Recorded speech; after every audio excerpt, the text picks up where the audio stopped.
Christian and Mark are getting ready for their first UK gig in 10 years. Please welcome to OK TV, it's A1. How you doing? It's good to see you. Thanks for coming on. Christian. Hello, Mark, you right? Guys, welcome to the show. How does it feel to be watching those videos again? It's amazing. I mean, it really does take you back, and in some ways it just seems like 5 minutes ago, but obviously, you know, quite a few years now, but very cool. Now, you guys are performing new material, obviously, but you must do the old stuff that people want to hear. Do you still do the old dance routines, or...? Do you know what, we don't, unfortunately. We sort of realised... We do sort of one in the concert. Yeah. We've been touring now. We did 52 dates last year over in Scandinavia. Okay. So we do sort of pop in the old dance routines just for a bit of a laugh. Well, tell us about that. So you got back together because of your time over in Scandinavia. What happened there? Well, I've been a solo artist there since the break, and so I've had 3 solo albums out there, and it was a big TV show.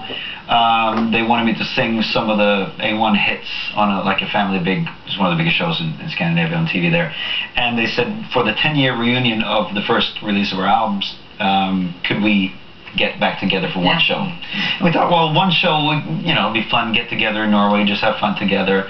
And it became such a big hit. We got so many letters from fans and emails and Twitters and all that kind of stuff. And we thought, well, why don't we write together again? Wrote a few songs, and we really experienced that when we write together, it's something special happens, and we were reminded that the sum of the parts are even greater when we're together. You know. So to those that don't know, you're Norwegian, aren't you, Chris? Yes. And guys, what's the appeal for you with Scandinavia? Because I've lived there, and I know personally, but I just wanted to know if it's the same for you. It's not just gills, it's picturesque scenery. It's a very beautiful country in many ways, and I actually came back with Miss Norway. Yeah. So that's my girlfriend now, so thank you. Brilliant. So I didn't do that. Unlucky!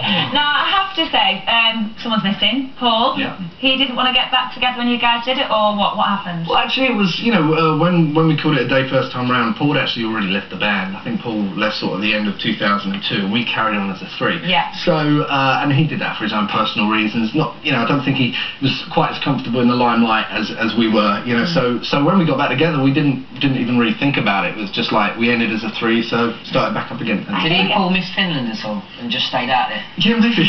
Imagination. Well, I think that's happened. Yeah. Track from the album we're going to have a look at now. Yeah. Let's have a look. Cool. In the end.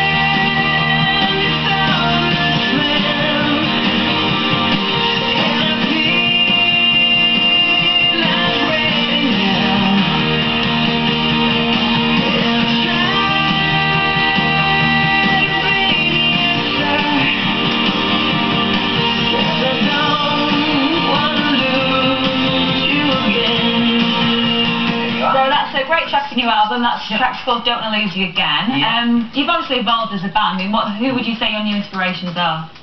Well, I think we're inspired by everything that's in the charts, really. I mean, you've got to sort of keep up to date. We can't still do the same music we used to.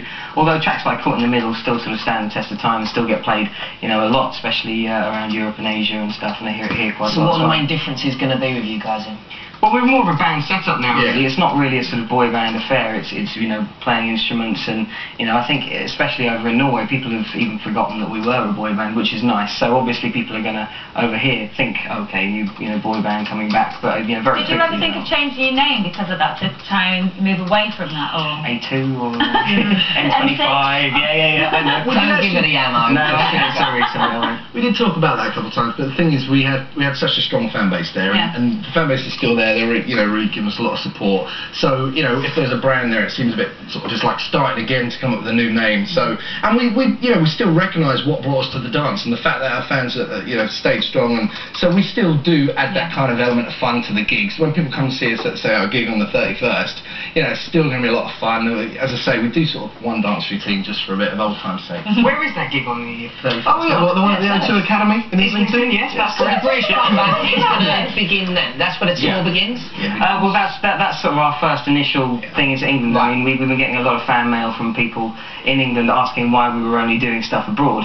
So we thought, okay, well, let's just sort of put our foot in the water and do one gig, invite the right media down, invite the record company down, and go from there, really. Is it exciting, or are you feeling a bit of pressure? I think we're mostly excited. I mean, we've had such a great couple of years in Scandinavia now. Everything's going so well. We have so many things lined up in Asia and other places as well. So we're very excited. These are great times. And you're taking your stride. Well, this is one of the things we thought about.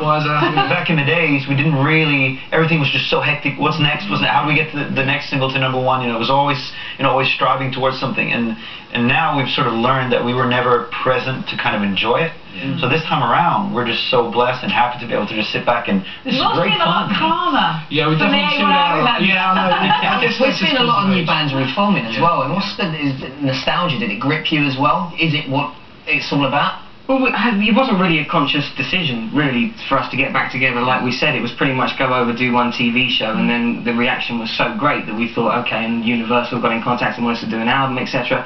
So it was sort of a natural thing. Well, sort of. Yeah, I'm not sure if I believe in fate. Do you believe in fate? I do, Ben.